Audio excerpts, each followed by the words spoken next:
there, Dr. Jennifer Smith here again. Now, are you tired of telling everybody what to do and then having them do whatever they want anyway? Holding your team accountable is one of the best ways to affect change. Stay tuned for a roadmap to learn how to get everyone on the same page. Are you a woman who is a dentist or a dental specialist? Make sure you subscribe to this channel and hit that bell to be notified every Tuesday that new content is coming at you. All of this content is made by women for women. Personally, I went through a lot of trial and error in trying to get my team on the same page as me. It never seemed to work that if I just asked for things to happen, that they would always happen exactly in the way that I wanted them to. We are all always trying to implement new rules, new processes, ways of doing things. When I figured out the accountability piece, things actually started to happen. Okay, where is the first place you can start to hold your team accountable? It is in that morning huddle.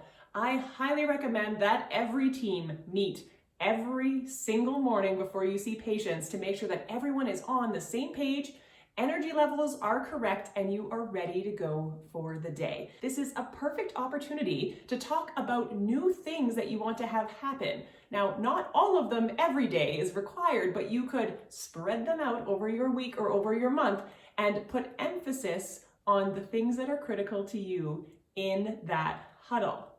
It then allows you on future huddles to talk about if the things you asked to have happen actually happened.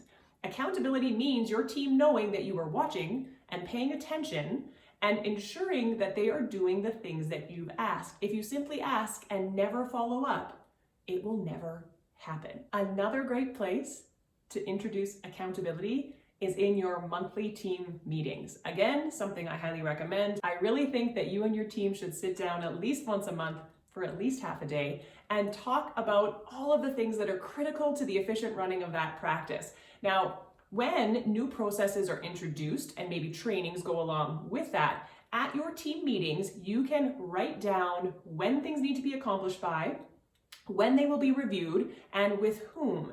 Now, this is a way of tracking what is supposed to happen and then ensuring that it does happen. If you meet monthly, you can talk about a new thing you're going to start, and then the following month, talk about that again, but from the position of accountability. Did we do it? Where were we successful? Where did we fail? If something is mentioned in a team meeting and then never spoken about again, you can bet that whatever change that was that you presented, it would never happen because it is easily forgotten and we easily slide back into whatever is routine for us. I want to know how you are holding your team accountable. Leave a comment down below that lets me know how it is that your team knows that you are going to follow through on all of those very important things that you were trying to do. Another great way to hold your team accountable is to role play with them. Let's say you've laid out a whole bunch of new communication rules as an example in your office, and you want to make sure everybody knows what they're doing and is actually doing that. Team meetings are a great opportunity for this. Get your team to role play and make sure everyone participates. If you ask them to act out new things that you're trying to do without it having to be in front of patients or the middle of a busy work day, then they have a chance without fear to work on the things that you want them to work on and know that you're taking this seriously and you want to see it in action. I would say most of my team doesn't love role playing, but they've all become quite good at it because we ask them to do it quite regularly. Try it out. I think you'll like it. Now, if you haven't checked out my video on communication rules for your team, make sure you check it out. These are some great rules to implement, and then you can use the tools you've learned in today's video to make sure your team knows you mean business and hold them accountable to those changes. Now, I would really appreciate it if you subscribe to the channel, like this video, and leave a comment down below. I will see you soon. Bye-bye.